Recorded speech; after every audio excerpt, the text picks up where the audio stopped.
ऐसे ही एक तीसरा छोटा सा निवेदन, हमारे घरों में साबुन आता है, Lux, Lifebuoy, Liril, Rexona, Pears, कैने, पामोलिव, जॉनसन एंड जॉनसन वगैरह वगैरह। ये सब साबुन क्यों खरीदते हैं? एक बार मैंने एक भाई से पूछा कि लक्स से क्यों नहाते हो? कहने लगा माधुरी दीक्षित कहती है। एक दूसरे से पूछा कि तुम क्यों लगाते हो? कि हेमा मालिनी कहती है। तो कभी माधुरी दीक्षित और हेमा मालिनी कुएं में गिरेंगे तो हम भी गिरेंगे। ये बेवकूफी मत करिए। और मैं, शायद आपको मालूम नहीं है कि माधुरी दीक्षित की या हेमा मालिनी या कोई भी फिल्मी हीरोइन लक्स से नहीं नहाती, साबुन से नहीं नहाती। तो आप पूछेंगे मुझको कैसे मालूम?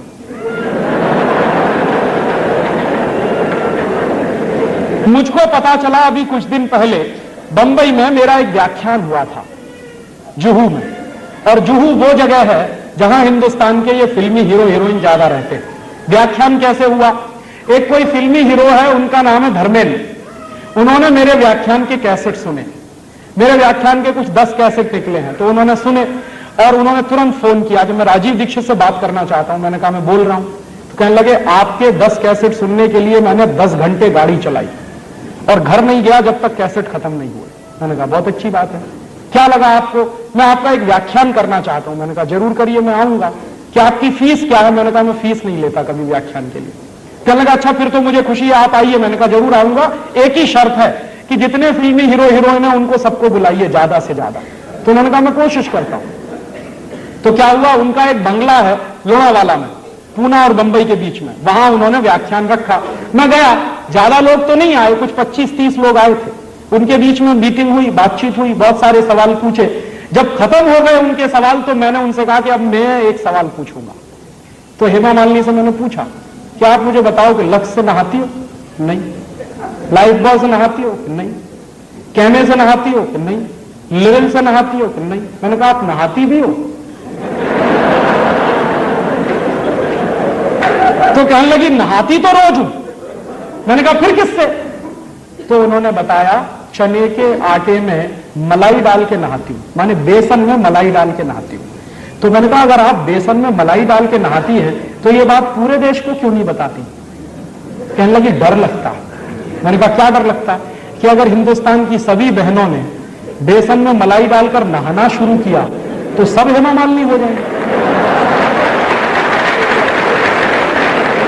तो मेरी तो कुर्सी खतरे में पड़ जाएगी। तो आप ये जान लीजिए कोई भी फिल्मी हीरोइन साबुन से नहीं नहाती। क्यों? उसका कारण है जितने साबुन हैं वो बनते हैं कास्टिक सोडा से, और कास्टिक सोडा शरीर की त्वचा के लिए बहुत खराब होता है।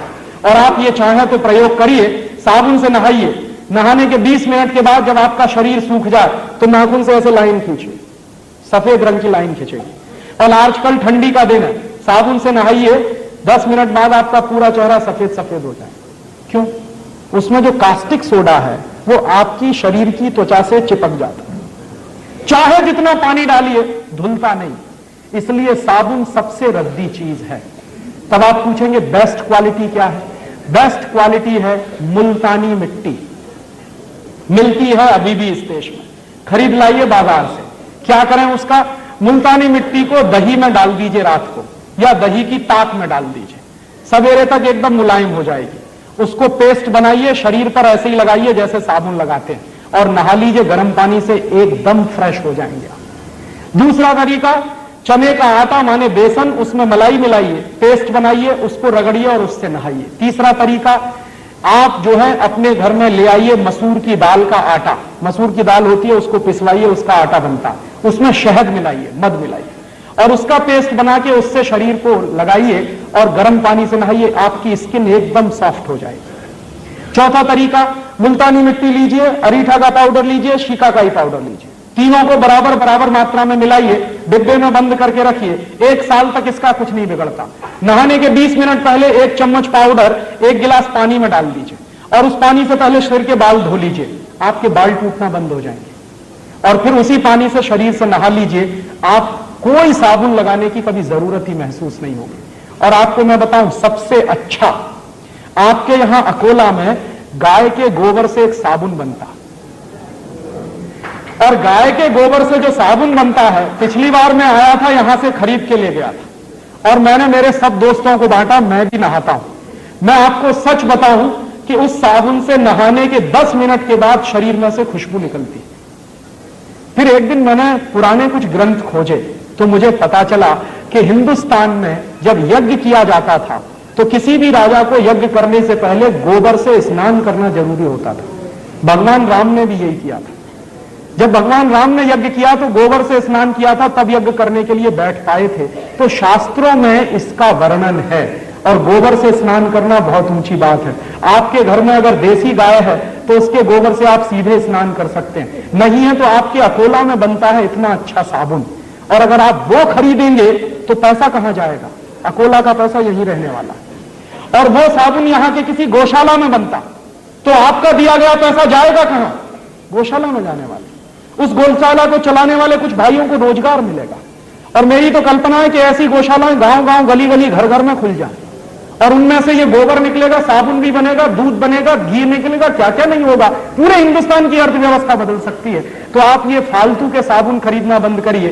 मुल्तानी मिट्टी से नहाइए, अरीठा, शिकाकाई, मुल्तानी मिट्टी के पाउडर से नहाइए, या फिर चने के आटे से नहाइए, या फिर आपके गांव में जो गोरस का गोबर से साबुन बनता है उससे नहाइए।